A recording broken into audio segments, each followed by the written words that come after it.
दूधाराम की मौत हुई है, इसको लेकर के आप लोग यहाँ पे धरना स्थल पर है, यहाँ पे आए हैं, क्या कुछ कहानी सामने आई है सर?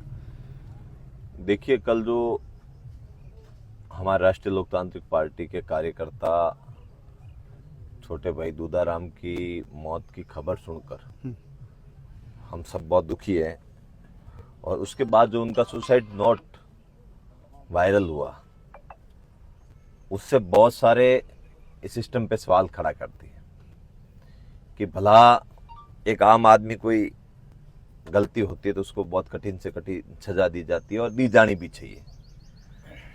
और अभी जो यहाँ निकल के आई है वो बात सामने आई है कि आप सीधा पुलिस के ऊपर मुकदमा दर्ज नहीं करवा सकते।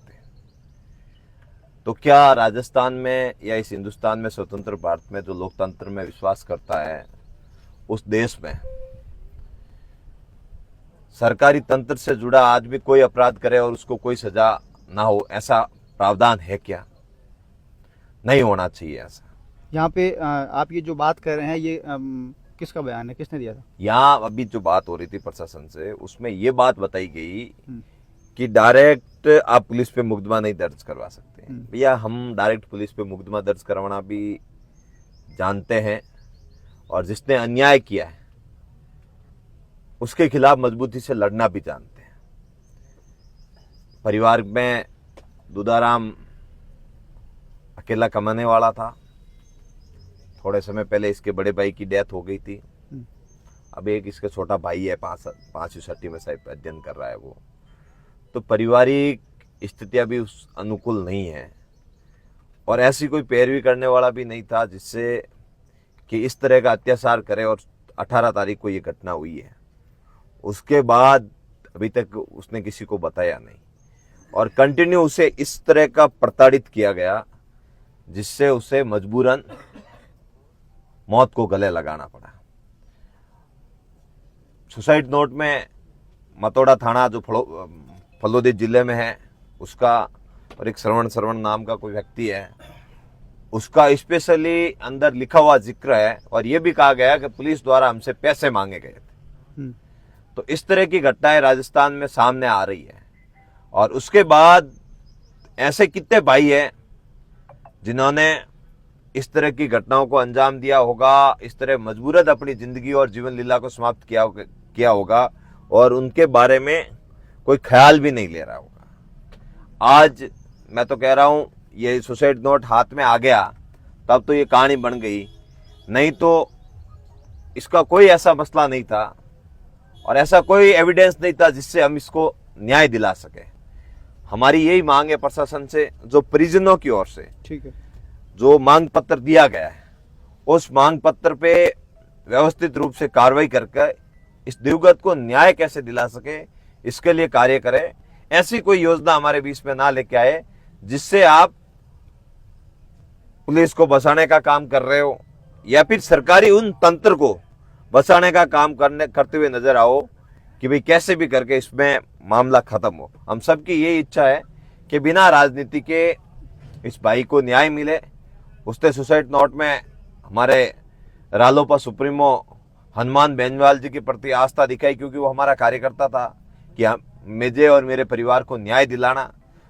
तो हम राष्ट्रीय लोकतांत्रिक पार्टी के कार्यकर्ता हमारे छोटे भाई दूधाराम को न्याय दिलाने के लिए छत्तीस कौम और समस्त पार्टियों के साथ धरने पर बैठे हैं और एक ही मांग है, यैन कैन प्रकारेण भाई दूधाराम के साथ न्याय होना चाहिए। न्याय नहीं हुआ और सरकारी तंत्र के लोग भी अगर नीचे से कोई अलग अलग रिपोर्टें भेजते रहे, अलग अलग बात करते रहे, तो हम आज अभी रणनीति बनाएंगे और आगामी समय में इस भाई को न्याय दिलाने के लिए कल परसों हमें क्या करना है, उन सब बातों पर विचार करके यही हर एक कार्यकर्ता डटा रहेगा और हर जगह से इस भाई को न्याय दिलाने के लिए, इनके परिजनों को न्याय दिलाने के लिए मजबूती से पुरजोर तरीके से आवाज उठाएंगे।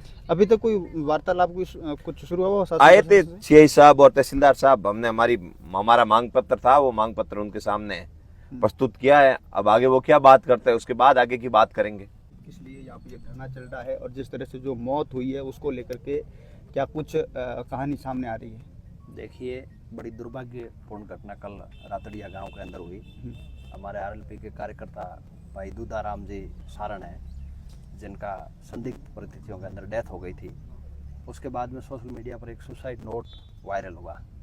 उसके अंदर कुछ लोगों के नाम हैं, और सबसे बड़ी बात यह है कि उसके अंदर जो एक चौंकाने वाली चीज़ है वो ये है कि फलोदी जिले के मतोड़ा थाने की जो पुलिस है, वहाँ के थाना अधिकारी और पुलिस पार्टी के ऊपर बहुत गंभीर आरोप सुसाइड नोट में लिखे हुए हैं। सुसाइड नोट में दूधाराम जी ने लिखा है कि भाई मेरे को मतोड़ा पुलिस ने बंद कर दिया, डराया, धमकाया, और यहाँ तक आरोप लगाया कि 1-2 लाख रुपए के लिए जो मतोड़ा के थानेदार है वो किसी आदमी को मार सकते हैं। इस प्रकार का सुसाइड नोट वायरल हुआ, और उसके बाद में संदिग्ध परिस्थितियों के अंदर बॉडी मिली दूधाराम की। उसको लेकर के हमारे पार्टी के अंदर और आमजन में, ग्रामीणों में, परिजनों में भयंकर आक्रोश है, और हम 100 मोर्चरी के अंदर रखा हुआ, और बनियाना अस्पताल की मोर्चरी के बाहर हम लोग बड़ी संख्या के अंदर हमारे पचपदरा के विधानसभा के प्रत्याशी रहे थान सिंह जी डोली, और यहाँ के इनके परिजन भी हैं दूधाराम जी के, और बनियाना के उप प्रधान भंवरलाल जी, और तमाम आसपास के सरपंच, मोजिज लोग सैकड़ों की संख्या के अंदर यहाँ बैठे हैं। एक हमने मांग पत्र हमारा उपखंड अधिकारी के नाम तहसीलदार जी को अभी दिया है। उसके अंदर ये था कि भाई सुसाइड नोट के अंदर जिन लोगों पर आरोप लगाए दूधाराम जी ने, उनके खिलाफ सख्त कार्रवाई हो, और उनको तत्काल हिरासत में लेकर के और पुलिस एक्शन ले, और एक मैसेज दे कि पुलिस से प्रताड़ित होकर कोई व्यक्ति अपनी लीला समाप्त कर ले। इससे बड़ा दुर्भाग्य राजस्थान के अंदर हो नहीं सकता।